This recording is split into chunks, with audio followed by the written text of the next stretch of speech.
Hoy presentamos Francisco de Encinas, reformador español, con Samuel Alonso. Vamos a tener un tiempo ameno de charla con Samuel Alonso, que es pastor de la Iglesia Reformada de los Santos de Maimona, en Extremadura. Queda aquí de los Santos de Maimona. Lola, yo si te parece me voy a unir al grupo y de paso ya también aprendo. Samuel está terminando un máster y su TFM, su trabajo de fin de máster, está centrado en la figura de un reformador protestante español del siglo XVI, Francisco de Encinas. Este es Felipe Melanchthon, que por algún motivo lo ponen en internet como si fuese Encinas. Así que vamos a montar en el DeLorean para viajar al siglo XVI. Hola Samuel, ¿qué tal?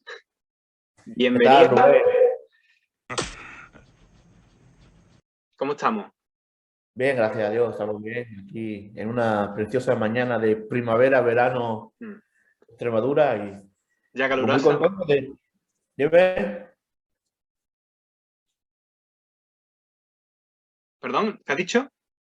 6 meses después. No, que digo que muy contento de estar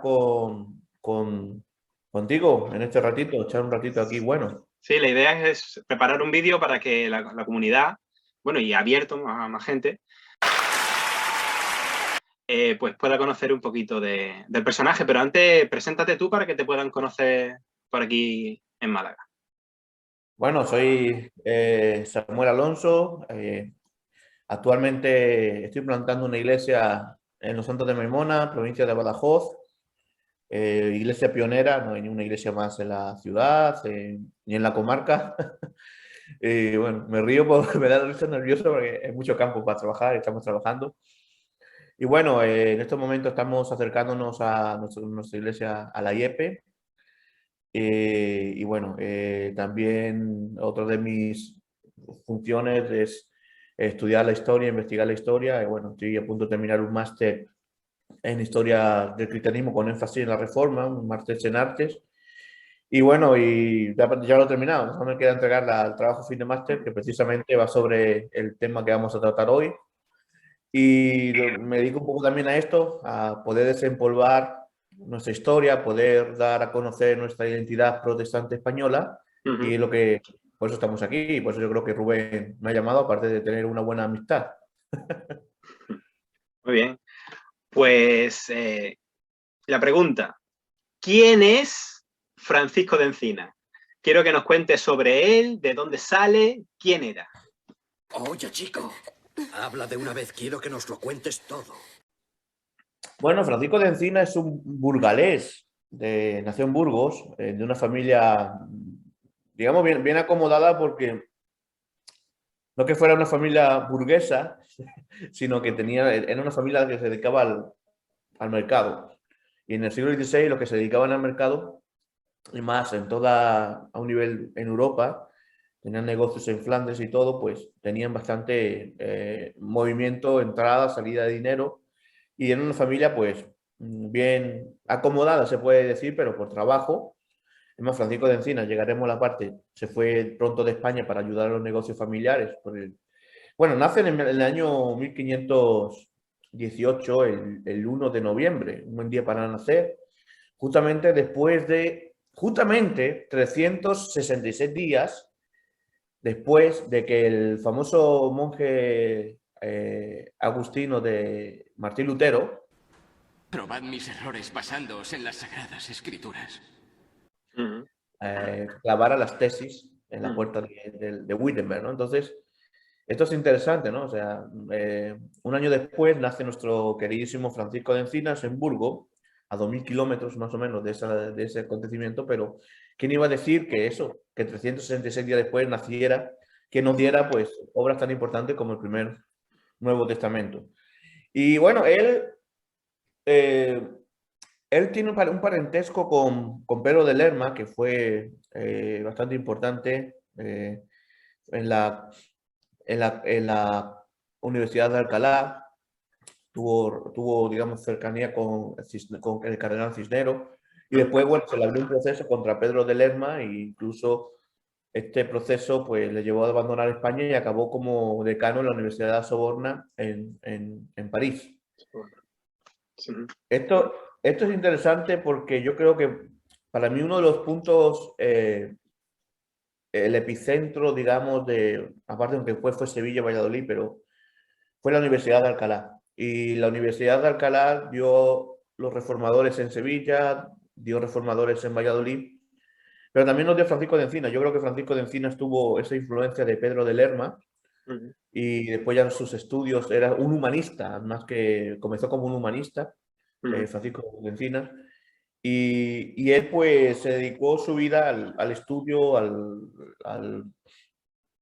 la investigación porque el humanismo, claro, siempre me gusta decir esto, el humanismo del siglo XXI muchos se echan las manos a la cabeza porque dicen, no, quiere quitar a Dios del centro y ponerse el ser humano, pero es que el humanismo del siglo XVI era conocer el ser humano a través de Dios, o sea, buscar a Dios, buscar la esencia del ser humano. ¿Y dónde se buscaba la esencia del ser humano? En las escrituras.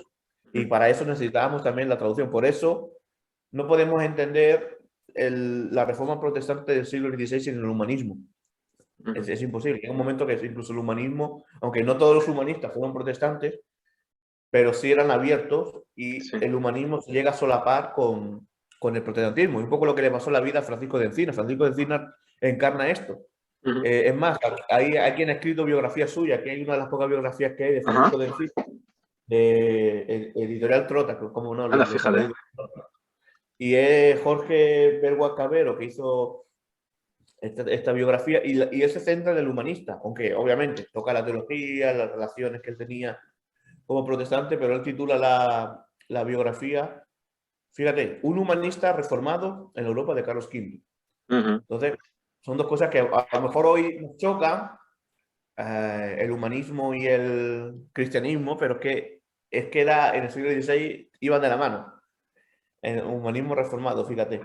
Y bueno, Francisco de Encinas, sabemos poco de su infancia, bueno, como todos, ¿no? No había un escriba haciendo relato de lo que cada uno hacía en su infancia. Sabemos cómo era su familia.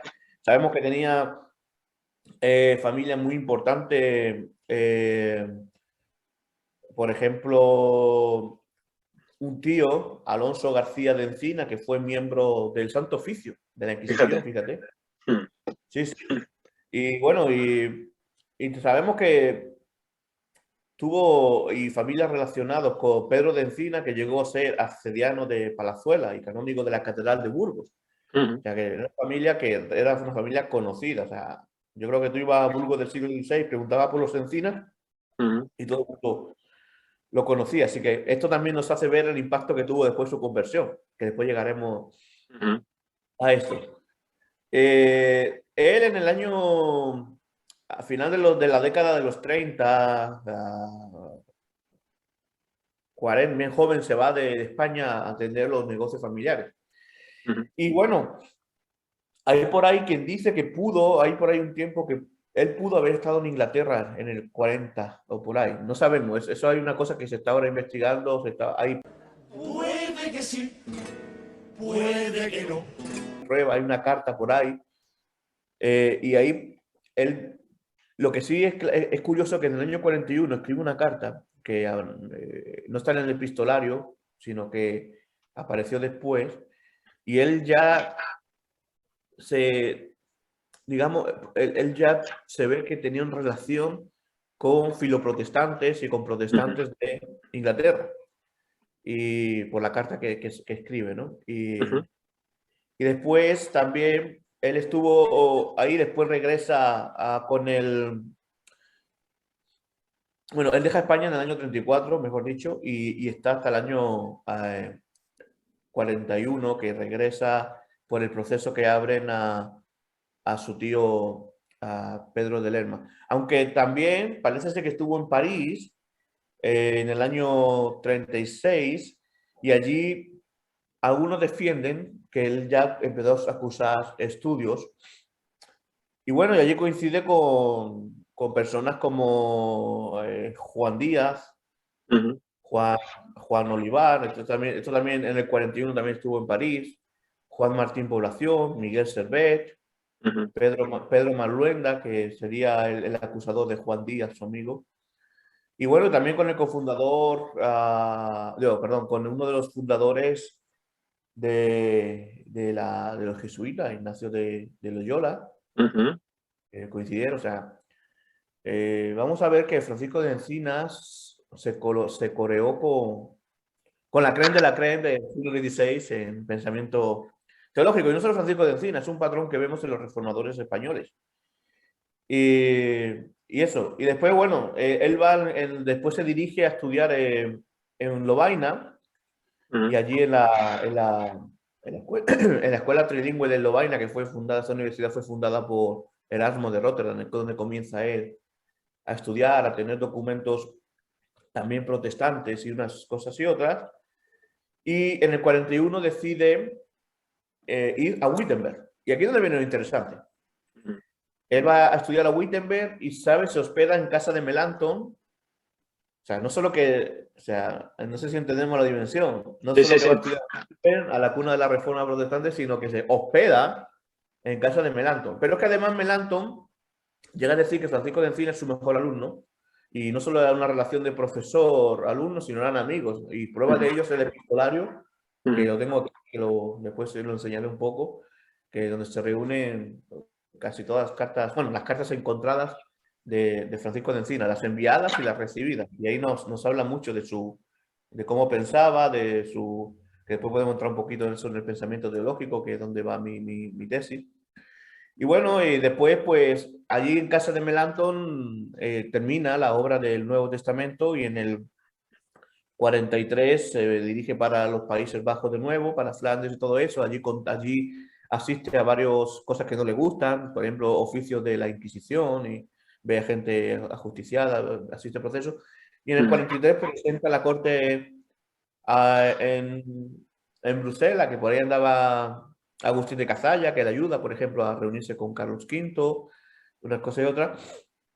¿Y qué sucede? Que un confesor de Carlos V, él consigue presentar el Nuevo Testamento, y aquí tenemos un símil, incluso la portada, bueno, la introducción, se puede decir, el prólogo va dedicado a Carlos V, porque la intención, él no se esconde, la intención que quería es que el Nuevo Testamento en español se leyera en España. Él daba un motivo que podemos después enseñar, pero ese Nuevo Testamento que, digamos, o por grandes partes de él, recicla, ¿no? Casiodoro de Reina para la Biblia de Oso, ¿no? No exactamente. ¿O cómo va eso? Sí. A ver, es curioso que la providencia de Dios ha querido que nuestra Biblia, lo que ya se conoce como la Biblia Reina Valera, que viene a partir de 1602, que la Biblia tuviera, aunque no tenga el nombre de Encinas, tuviera parte de Encinas. Por ejemplo, desde Santiago a Apocalipsis es puramente Encinas. Por cuestiones, o sea, llega aquí la Biblia del Oso. La Biblia del Oso, y luego la revisión de su compañero, pues, Casiodoro de me falta a mí. Reina. Sí, bueno, mandamos un saludo a Pedro Rodríguez, que también quiere tenerla, me parece. No sé si la habrá conseguido ya, pero también estaba buscando tener la de Cipriano de Valera. Yo tengo aquí la del Oso. Sí, se me han ido los ojillos. Sí. Pero sí, no, por eso está puesto. Y esta de Encina, que ha vuelto a ser publicada ahora por Sociedades Bíblicas, ¿no? Hace muy poquito, el año pasado, me parece. Sí, el año pasado o hace 2 años. Bueno, coincidía con mi entrada en el máster, la verdad. Ajá. Y hace 2 años fue. Y bueno, lo que sucede es eso, que Encinas traduce el Nuevo Testamento. Él es bastante fiel a los textos que había, que eran los textos de Erasmo. Pérez de Pineda lo revisa, no quiere hacer una nueva traducción, porque ¿qué sucede? Que el Nuevo Testamento de Encinas muchos habían desaparecido, muchos no estaban. Y hay varias curiosidades de Encinas del Nuevo Testamento que se pueden comentar, pero bueno, no quiero entrar en esta hora, que hay mucho que decir. Después revisa Juan Pérez de Pineda, y Juan Pérez de Pineda lo que hace es algunos versículos ponerlos más calvinistas, o sea, no sé, él es de tradición calvinista, entonces algunos versículos lo trata de poner más calvinistas, que a algunos les gustará, a otros no tanto. Pero bueno, y después la Biblia del Oso, que saca bueno, la revisión de Pérez fue en el año 1556 y la del Oso en 1569. 69. Que esta fue la traducción, la primera traducción, y la revisión de Casodo de Herrera en 1600, de Cipriano Valera en 1602.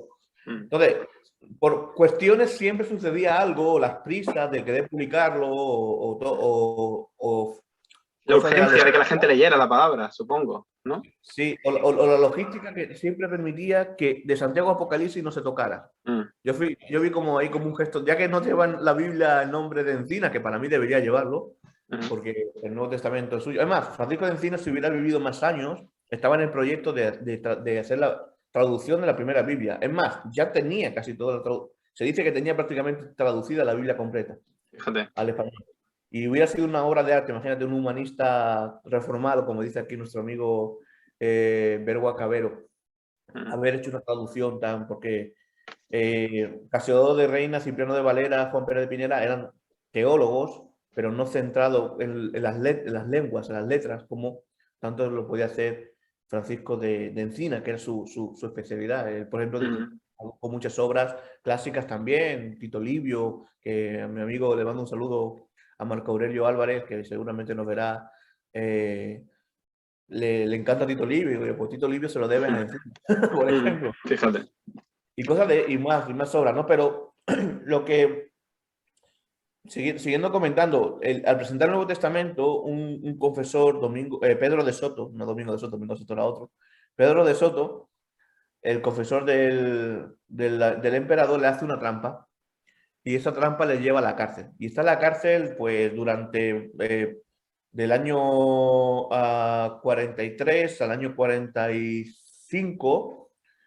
Y allí en la cárcel, pues bueno, él escribe, bueno, no lo escribe en la cárcel, lo escribe cuando llega a casa de Melanchthon, porque se lo escribe para su profesor, le dijo, tienes que escribir todo eso. Escribe esto. Las memorias, informes sobre la situación de Flandes y la religión en España, porque él se reúne con varios procesados protestantes españoles, también le van a visitar.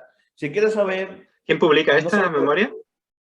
Esto, había varias publicaciones. Esta edición, que es difícil conseguirlo, a mí me costó conseguirlo, lo publica Fundación Instituto Castellano Leonés de la Lengua.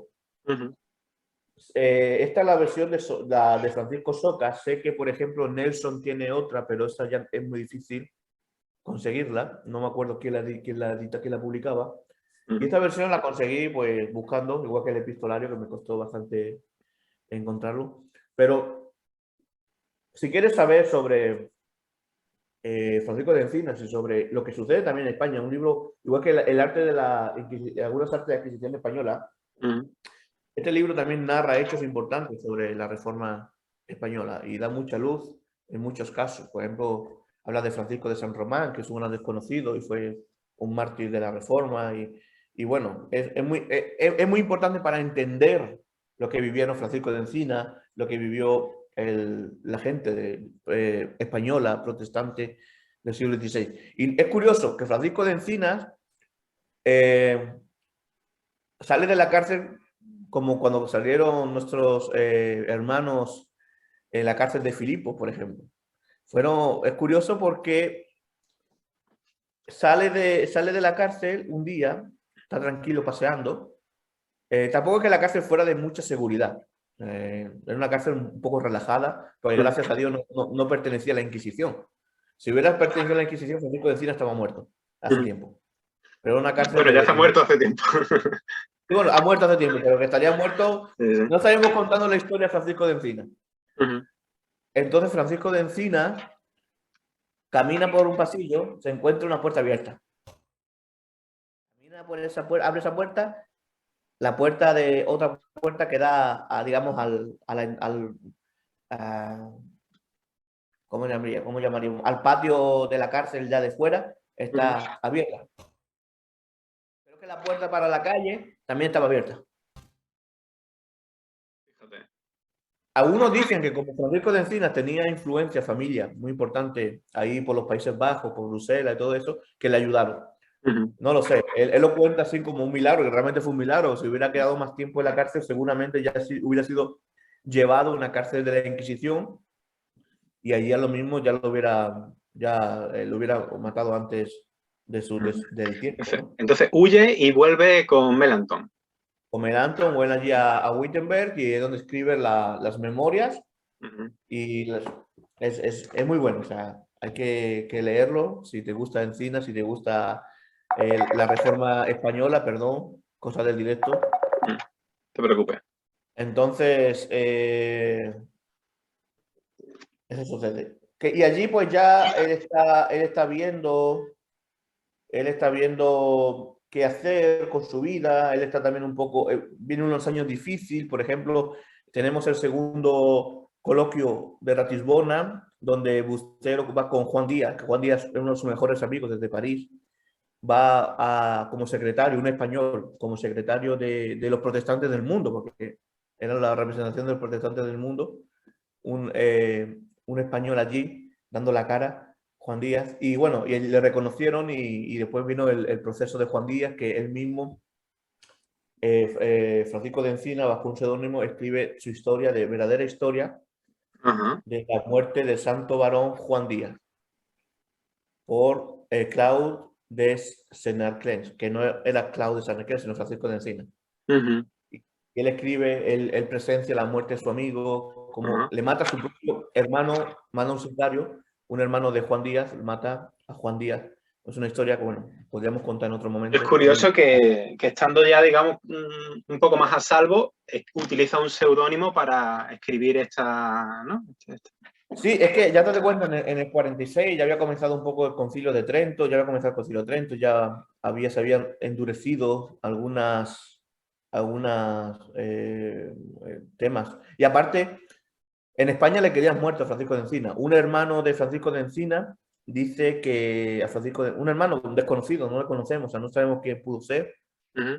Tenía otro hermano, dice que no fuera para España, que los frailes le querían ver muerto. Y él nunca más pisó España desde que se fue en el 41.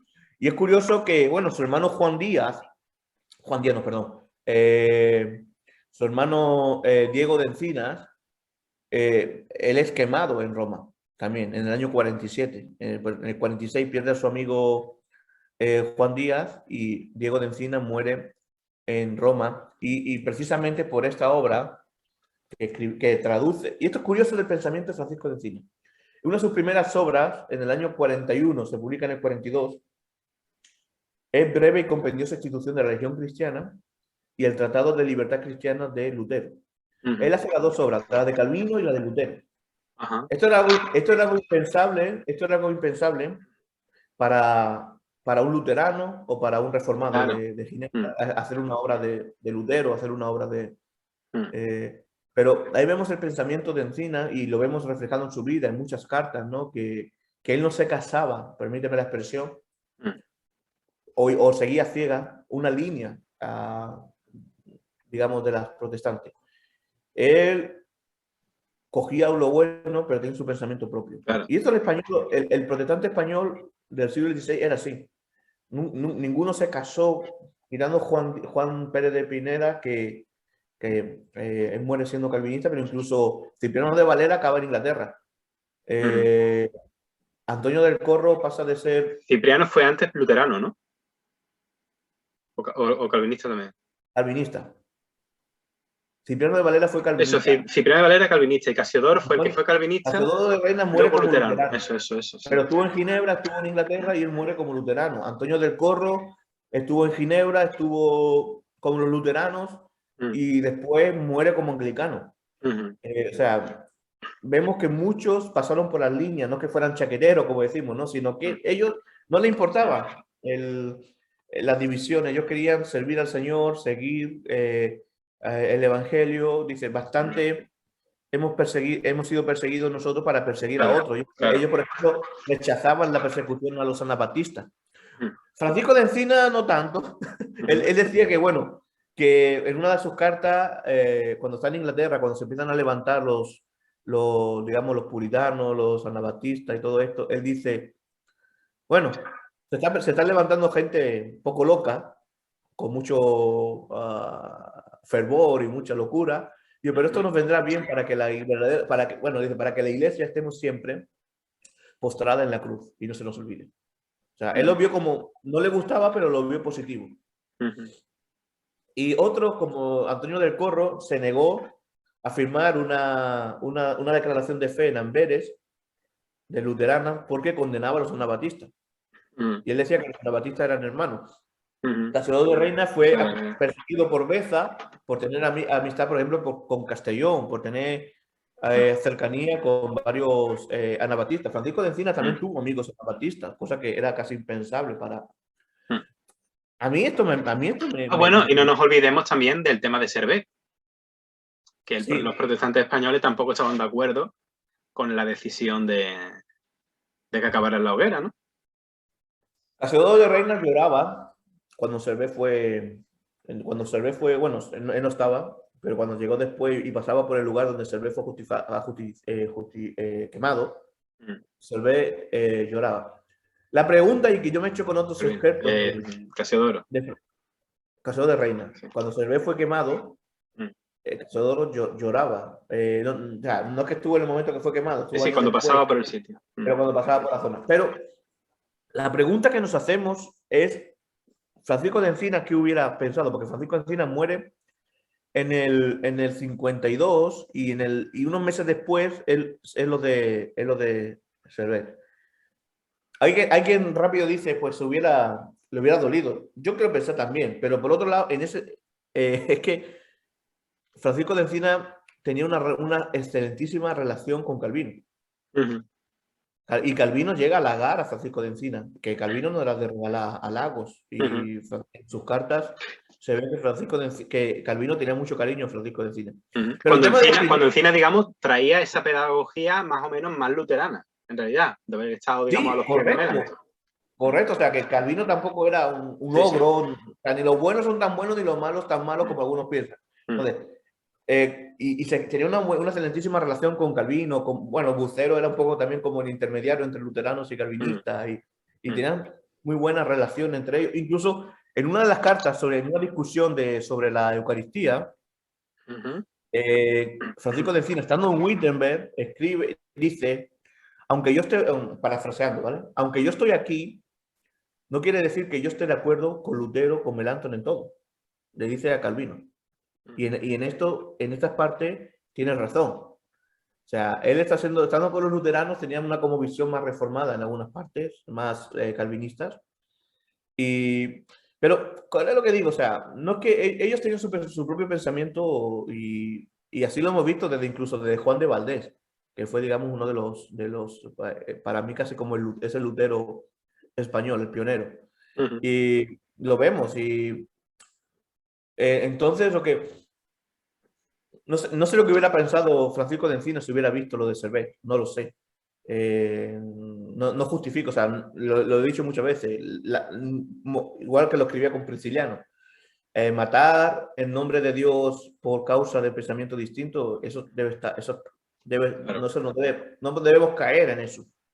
Pero no sé lo que hubiera, no sé, tampoco, eso lo pensamos hoy en el siglo XXI y deberíamos pensarlo también en el siglo XVI, pero en el siglo XVI era otra historia, otro contexto, y se derramó sangre no solo por los calvinistas, ni por los romanos, también por los luteranos, también derramaron sangre. Y también en las guerras cuando hubo también con los anglicanos y todo lo demás. A ver, fueron años muy convulsos. Cuando tú estudias realmente, y no quiero tampoco que nadie se rasgue las vestiduras. Sí, pero no hay que ideologizar el pasado como si fuese... Claro.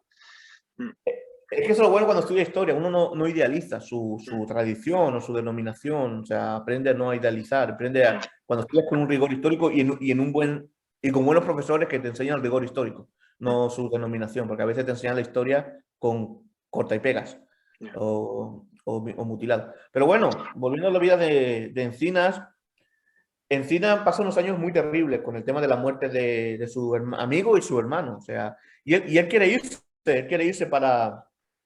¿Sabes para dónde se quiere ir? ¿A dónde? En el año 47, para Constantinopla. Que ¿Sí?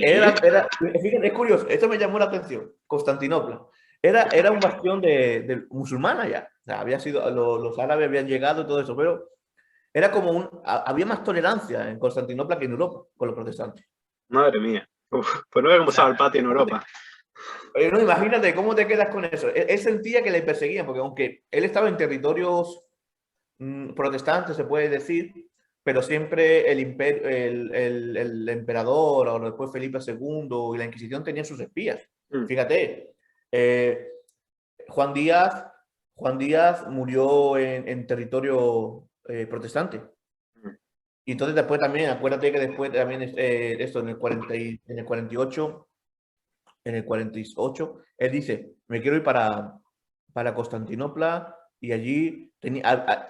Es curioso, yo empecé a tirar un poco de este hilo y muchos protestantes, había un portugués por medio que hacía como intermediario, muchos protestantes se iban a Constantinopla. Porque es una forma también de poder seguir estudiando las escrituras, le dan libertad y también como una forma misionera de querer llegar a los musulmanes y con más tolerancia incluso. Y había un nexo, incluso el patriarca de Constantinopla mandó un emisario cuando se redactó la confesión de Estrasburgo, ¿no? De Augsburgo, por ejemplo, y había buena relación. Y después en el siglo XVII tenemos al famoso patriarca calvinista Cirilo Lukács, o sea, que quería hacer una reforma también y tiene una confesión de fe, está por ahí, y le cortaron literalmente de la tierra para que había varios conflictos. Pero bueno, volviendo a Francisco de Encina, y estaba a punto de irse. ¿Y sabe lo que le paró? Que conoció a una mujer y se casó. Se casó con Margarita de Ter, que era muy, fíjate, no sé si has escuchado alguna vez de hablar de Pier Bermiglio, Martí Pier Bermiglio.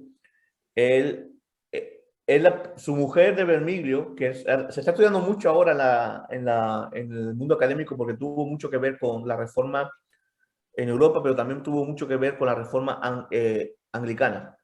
Él hizo mucho por la reforma con Thomas Cranmer y todo esto. Pues Pier Bermiglio, su mujer, la mujer de Pier Bermiglio, era prima de la mujer de Francisco de Encina. También tiene varias cartas ahí con él y es curiosa la relación que tiene. Y bueno, él se va a Londres. A Londres, se casa, se va a Londres, allí nacerá su primera hija y con cartas de recomendación de Bucero y de Melanchthon, es recibido por Thomas Cranmer. También tiene relación con los anglicanos, con Thomas Cranmer, y está un tiempo viviendo en Inglaterra, y allí es profesor de griego en Cambridge. No es cualquier cosa. No es cualquier cosa. Allí es profesor de griego en Cambridge, y bueno, y allí desde Inglaterra escribe también a Bullinger, tiene muy buena relación con Bullinger. Bullinger también le llama a su mejor amigo. La verdad es que Francisco de Encina era un tipo que me hubiera gustado haber conocido porque era el mejor amigo de muchos. Le caía bien a mucha gente y además era un crack. Sí, es curioso. Yo creo que cuando llegue al cielo, después de abrazar a Jesucristo, le abrazaré a él. Pues, siempre digo esta broma, ¿no? No, pero es curioso. Es mucho tiempo que llevo investigando su vida y leyendo sobre él. Y bueno, y está allí entonces en Cambridge. Y allí pues nace su primera hija en el 49. En el 50, está poco tiempo en Inglaterra, se vuelve, está en Estrasburgo, ya se queda en el 50 en Estrasburgo y monta su imprenta para traducción de obras clásicas. Y esto lo hacía con un propósito, de asentar raíces en un lugar con su familia y también el propósito principal, conseguir fondos para la traducción de la Biblia. ¿De acuerdo? Entonces, bueno, y ahí por eso también se escribe varias cartas con Calvino. Calvino está muy entusiasmado por que los españoles tengan también su Biblia. Lo podemos ver en las cartas. Y allí, pues bueno, él traduce varias obras, por ejemplo, el Salterio, el libro de Job, Proverbios. Y es curioso, eclesiástico. También el libro de Deuteronomio, que los reformadores lo traducían, ¿no? Sí, vuelvo a señalar aquí que estas Biblias protestantes los contienen y también la de Lutero y todo esto. La verdad es que fue culpa nuestra, fue en el siglo XIX culpa de los presbiterianos, en realidad, que le hicieron un ultimátum a las sociedades bíblicas para que no publicaran más Biblias con los deuterocanónicos. Lo cual venía muy bien para el tema del movimiento misionero, también porque abarataba costes y se publicaba pues, de manera más económica, pero hasta ese momento se publicaban con deuterocanónico. Sí, pues no, y bueno, y los deuterocanónicos precisamente nos dan mucha pista de lo que sucedió en esa época, que algunos llaman 400 años de silencio, que yo no lo entiendo, esos 400 años de silencio. Yo no entiendo, si Dios no estuvo en silencio, Dios estuvo orando. Para mí fue cuando Dios hizo más el Juego de Tronos, permíteme la expresión, para la preparación del Mesías y el Evangelio, o sea, y Dios habló muchísimo. Y tenemos muchos hechos históricos en esos libros que nos ayudan a entender los fariseos, las sinagogas. Los macabeos, todo esto, sí. Bueno, todo. Bueno, hablando de la traducción, esta es la aquí están recogidas la traducción, Sabiduría de lo Alto, 4 traducciones bíblicas del siglo XVI, son las traducciones de Francisco de Encinas sobre el Antiguo Testamento. Y es muy interesante, ¿no? ¿Qué sucede? Que Encinas está allí, nace su segunda hija, Beatriz, en noviembre del año 1552, en noviembre, pero es que Encinas, ella escribe a Calvino diciendo que está preocupado con una epidemia, la peste, que estaba ocurriendo. Y Francisco de Encinas, con 34 años, el 30 de diciembre de 1552, solo con un mes que nació su hija, muere por la peste. Con 34 años. 34 años. Mi edad, y ya había hecho tantas cosas. Hombre, con 25 años había presentado el Nuevo Testamento. Fíjate. Imagínate. Y todas las cosas que había hecho. Y todas las cosas que haría. O sea, bueno, Dios se lo llevó porque yo creo que también Dios lo protegió de que pudo haber acabado quemado o cualquiera, ¿sabes? Peor. O peor.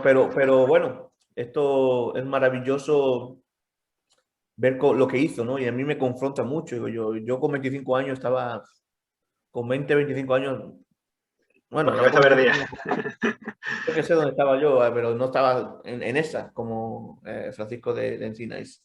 Y me confronta mucho su vida. Y bueno, poco después muere su esposa, unos meses después, un mes o 2 meses después, y quedan huérfanas sus 2 hijas.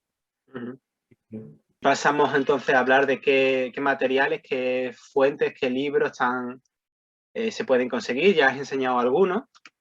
Ahora la Sociedad Bíblica Española, ¿no? Gracias, no sé si a Luis Fajardo y a Ricardo Moraleja, tenemos también y a su equipo, el Nuevo Testamento de Encinas, que se puede conseguir con cierta facilidad, ¿no?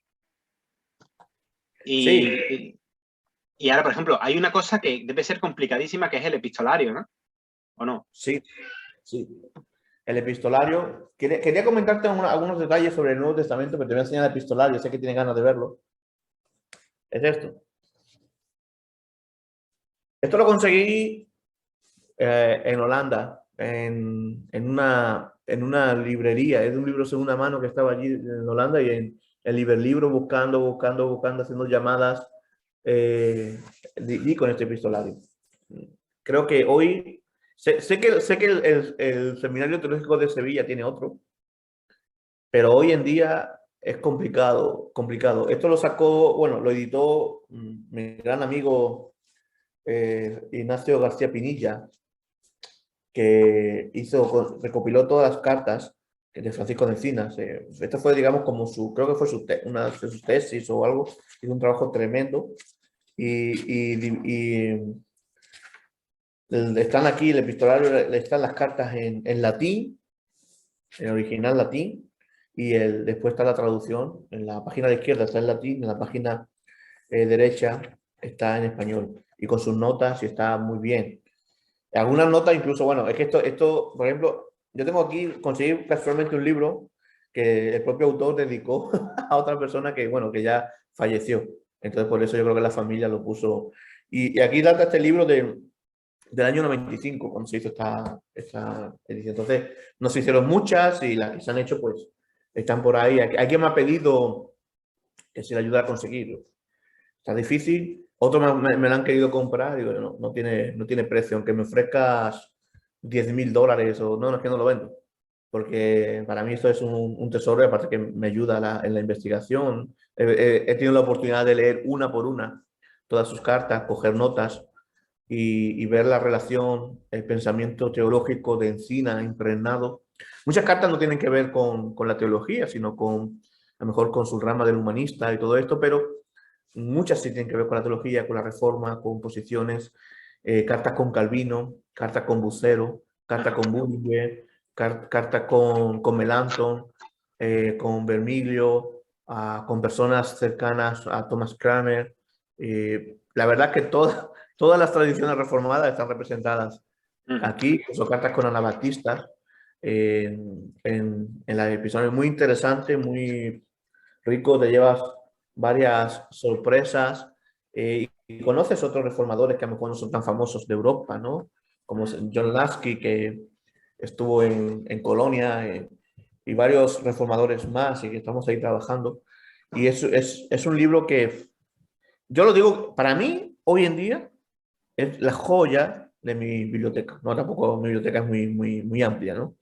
Pero es la joya de mi biblioteca. Ahí, pura historia. Si me permite, te voy a hablar un poco del Nuevo Testamento. Me parece interesante algunos datos. Adelante. El Nuevo Testamento, esto se puede conseguir fácil. Esto se puede conseguir fácil porque lo han editado, como bien has dicho, Sociedad Bíblica Española, Fajardo, pero yo el mérito lo veo mucho en Jonathan Nelson. También colaboró el presidente o director de la asociación, de la sociedad de una asociación que es de Francisco de Encina en Burgos, que es Juan Vieira, si lo digo, lo voy a decir bien para no... Miguel Ángel Vieira, pero Jonathan Nelson, que es un doctor bueno, y es uno de los... Jonathan Nelson y Ignacio García Pinilla son para mí las dos personas que más saben de Francisco de Encinas del mundo. Tuvieron buena relación, sobre todo Nelson, me consta, con Gordon Kindler, que fue un gran estudioso de la Reforma Española, y por ahí yo creo que y también, pues yo creo que creo que fue, si no mal, creo que fue Gordon Kindler que puso en contacto, porque Ignacio García Pinilla no es protestante, curiosamente, y es uno de los que más sabe de Francisco de Encinas, y tiene un amor a Francisco de Encinas tremendo. Y yo creo que todas sus obras, estas obras, por ejemplo, editadas en Castilla-La Mancha, ¿por qué editada en la Universidad de Castilla-La Mancha? Porque allí no trabaja Ignacio García Pinilla, y se le debemos mucho a él y a Nelson las obras. Pero el Nuevo Testamento, él tiene una portada, ¿no? Del Nuevo Testamento, la famosa portada del Nuevo Testamento. Dice: el Nuevo Testamento de nuestro Redentor y Salvador Jesucristo, traducido en griego a la lengua castellana por Francisco de Encinas, dedicado a la Cesárea Majestad. Y dice, habla Dios, y tiene el pasaje de Josué: no se aparte el libro de esta ley de tu boca. Imagínate cómo comienza ya. Pero es curioso que la portada original, la primera tirada que se quiso presentar, ponía el Nuevo Testamento de nuestro Redentor y solo Salvador Jesucristo. Los amigos, aconsejándoles a Encina, dijeron: no, quita solo, porque esto ya el emperador no lo va a recibir, se te va a complicar la empresa digamos, de que la Biblia llegue a España. Y Francisco, no por miedo, sino porque ahí está su nombre, sino por su amor a España y que las escrituras llegaran, el Nuevo Testamento llegara a España, quitó el solo de nuestro Redentor y Salvador Jesucristo. Igual que también el Nuevo Testamento tenía puesto la Nueva Alianza, pero como eso también sonaba un poco a judío, también lo quitó, puso Nuevo Testamento. Y es curioso que él dedica un prólogo, no lo voy a leer entero, un prólogo a Carlos V. Dice un prólogo entero a Carlos V, y bueno, aquí tengo un resumen de este prólogo, y es lo que quiere en este Nuevo Testamento, varias cosas importantes, como muestra al emperador Carlos V el entusiasmo y ejemplo apostólico. Quiere decir, él hace este Nuevo Testamento y él desde el Antiguo, mostrando los hechos de los apóstoles, está hoy viendo cómo Dios ha usado el lenguaje para comunicarse, ¿no? O sea, que el latín fue en su momento en el siglo IV porque era lo que se hablaba. Entonces, hoy no, nadie hablaba latín ya, o sea, la gente de pie. Entonces, era interesante como una muestra de seguir como un ejemplo de aquellos hombres que nos antecedieron, incluso poniendo como ejemplo a Pedro, a Pablo. Jesucristo hablaba, no, en el Antiguo Testamento hablaban hebreo, Jesucristo hablaba arameo, las cartas fueron escritas en griego. Este era el ejemplo que quería mostrar, o sea, con argumentos en el prólogo a Francisco de Encina, a Carlos V, diciendo que qué pasa porque tengamos una Biblia en español. Eso no es pecado. Y también dice, esto es bueno para honrar a la nación española. Quería tocar el sentimiento patriótico del emperador Carlos V y sin duda Encinas quería tocar el corazón, ¿no? El orgullo emperador. Y en su argumento no le faltaba razón. España se estaba quedando atrás después de ya en el siglo, con la Reforma. Bueno, tuvimos los años gloriosos del siglo XV, la expansión del imperio, unas cosas y otras, pero España se estaba quedando atrás en cuanto a la traducción de la Biblia y el progreso. Encima había un progreso en esto, ¿no? En la Reforma. Y el tiempo le dio la razón. Y bueno, esto él mostraba su amor a España, porque quería que España no se quedara atrás, sino que siguiera el rumbo del progreso de las civilizaciones. Y así quería un poco convencer a Carlos V de esto. Y aquí se ve el amor de Francisco de Encinas por su tierra natal. Y también un tercer argumento que era, pues ya lo que hemos mencionado, ¿no? Los hechos históricos, que también vuelve a hacer un énfasis en que hacer una traducción en un idioma nuevo no era algo nuevo. Y entonces pues todo esto, ¿no? Entonces el prólogo es muy interesante. Después curioso que está muy, como buen humanista y una persona bastante meticulosa en su trabajo, está bien, mira, que serigrafía, estaba todo muy bien ordenado con sus... Y la Biblia iba a ser mucho mejor que esto, o sea, esto solo era como un aperitivo. Y siempre escribía algo, siempre escribía a la introducción de un libro o al finalizar un libro, escribía siempre algo. Por ejemplo, ¿cómo comienza el Nuevo Testamento? Cristo, lo voy a leer porque es corto, dice, Cristo habla con los hombres mortales. No es mi heredero el que no quiere leer, mi testamento que yo le he dejado. Será lo muy menos si no quiere hacer lo que por escrito yo mismo he mandado. Mas lo uno y lo otro bien considerado, quiero más poco que hagan de hecho lo que con mi sangre dejé yo notado, que muchos que lean con poco pecho, si creéis pues, oh hombres, que andabas errado, que yo fui aquel que por ti padecí, que estoy a la diestra de Dios sentado, rogando a mi Padre continuo por ti. En mi testamento contempla en el suelo, leyendo y obrando mi justo mandado. Si queréis volar derecho hasta el cielo, dejado este mundo traído y malvado. O sea, es una invitación a la lectura del Nuevo Testamento tomando como unas palabras. Se nota, ¿no? Bueno, aparte de la composición así más poética, ese castellano, ¿no? Del siglo de oro, incipiente, que bueno, que es un pionero, es completamente un pionero, esto es antes del Quijote. Sí. Es que esto es un tesoro. Sí, yo creo que incluso nuestras referencias, la Biblia, pasa que, ¿sabes? Como nuestro país como católico por tradición, unas cosas y otras, no han tomado la Biblia como referencia, han tomado Quijote, pero se podía tomar en el Nuevo Testamento la Biblia como referencia del castellano. Entonces más, Cervantes usa referencia de la Biblia traducida al español en la obra de Quijote, que eso ya hay varios expertos que saben. Yo no soy experto en Quijote, pero hay gente que sabe de esto. Sí, he visto que hay varios libros ya, ¿no? Con el tema de la Biblia reflejada en el Quijote, que me imagino que sería la de Casiodoro, ¿no? ¿O cuál? Sí, la de Casiodoro. Es prácticamente un hecho de que o bien la tenía o la había leído, o tenía trozos o lo que fuera, ¿no? De esa edición y los plasmaba. Es curioso. Claro, porque era lo que había en español. Entonces, él lo que quería escribir en español, pues, y, no sé, tenía esa Biblia o lo que hizo, pero... Es lo que había, pero estaba perseguido, o sea que no es como si fuera una cosa tan fácil, ¿no? No, pero lo que... el Nuevo Testamento, Mira, y aquí pues al final hay todo, hasta tiene tablas de peso y todo, o sea que esto no es... El Nuevo Testamento de Francisco de Encina nos enseña, ¿no? Cómo esto es importante, ¿no? No ser tan... O sea, tú sabes, yo soy conservador, pero ser también abierto a leer los tiempos, ¿no? Y Francisco de Encina, los reformadores españoles, lo leían. Mira, yo he llevado, por ejemplo, es una cosa que el organismo está vivo. Yo, por ejemplo, no sé el tema, pero defiendo las revisiones y las actualizaciones en el lenguaje de la Biblia, porque debemos entender lo que leemos. Yo le he llevado esto es castellano antiguo, no es latín.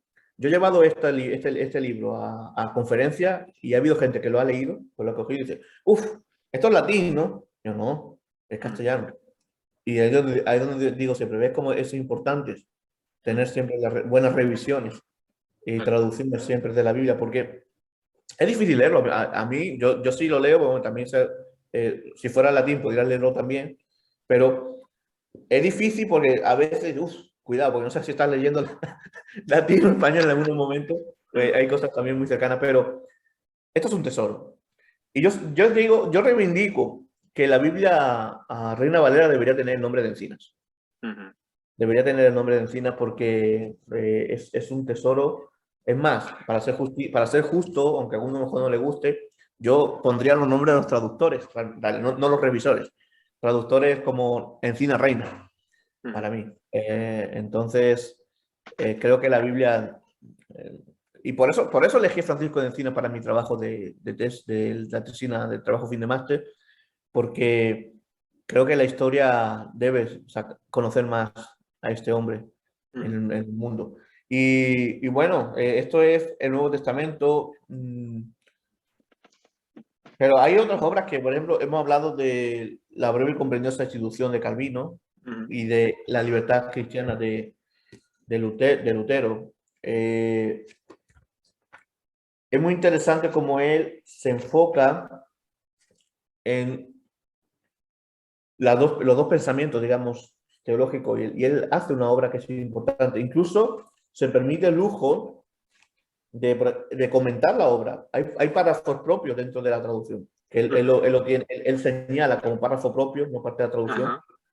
Y ahí tenemos mucho. Esta obra nos da mucho del pensamiento temprano de Encina, pues esto fue en el año 41, es un pensamiento temprano, y es una traducción del Catecismo de Calvino, que es como el eslabón de la primera versión de la institución con la segunda.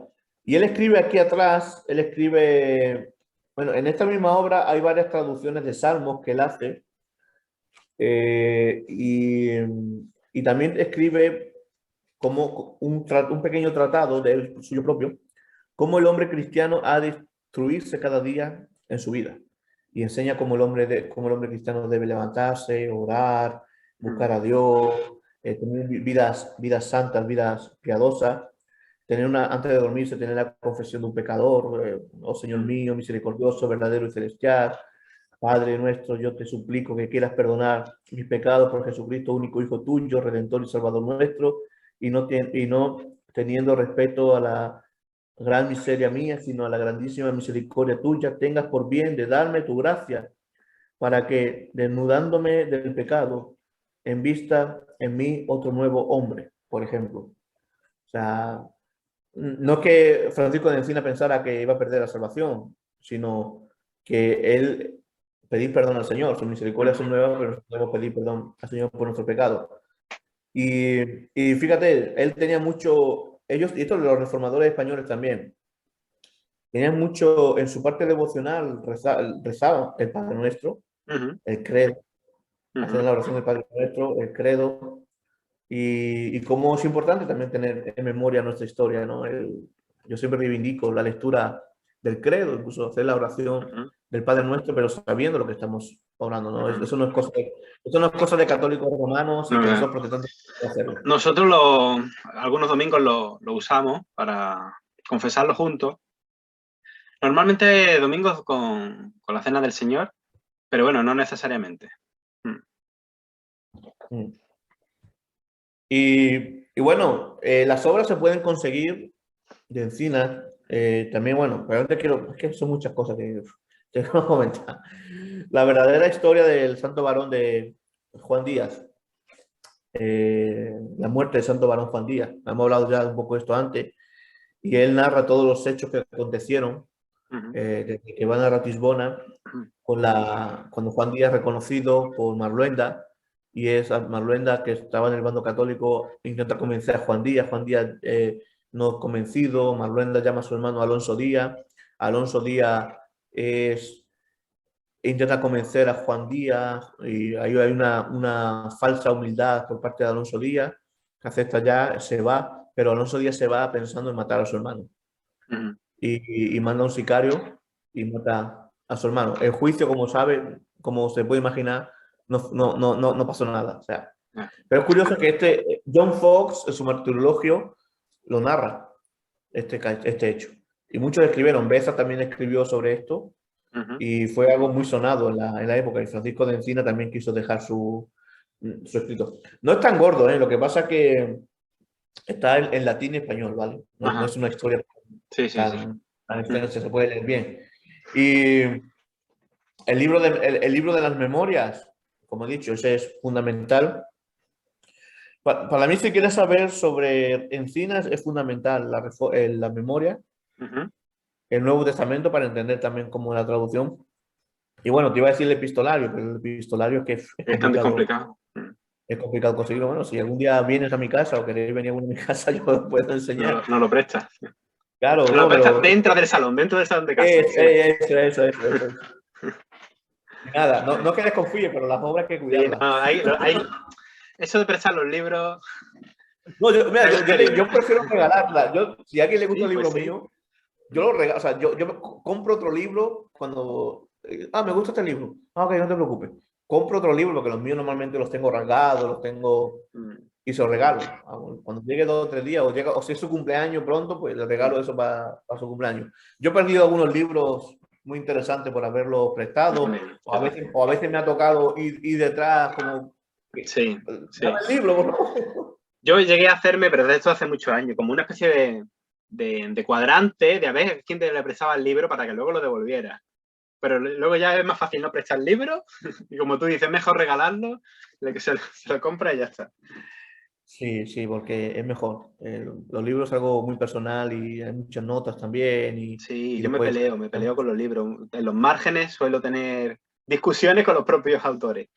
A lápiz. Sí, preguntas, o subrayado, o subrayo y no tengo espacio en los márgenes y tiro una línea abajo y escribo abajo.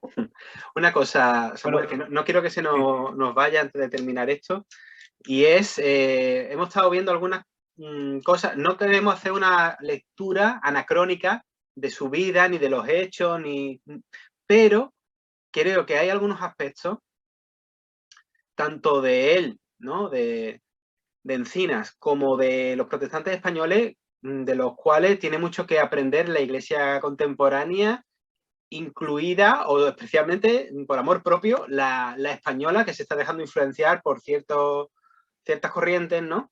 Que vienen con la espada levantada, y este tipo de personas que nos precedieron, precisamente la espada no la tenían levantada, ¿no?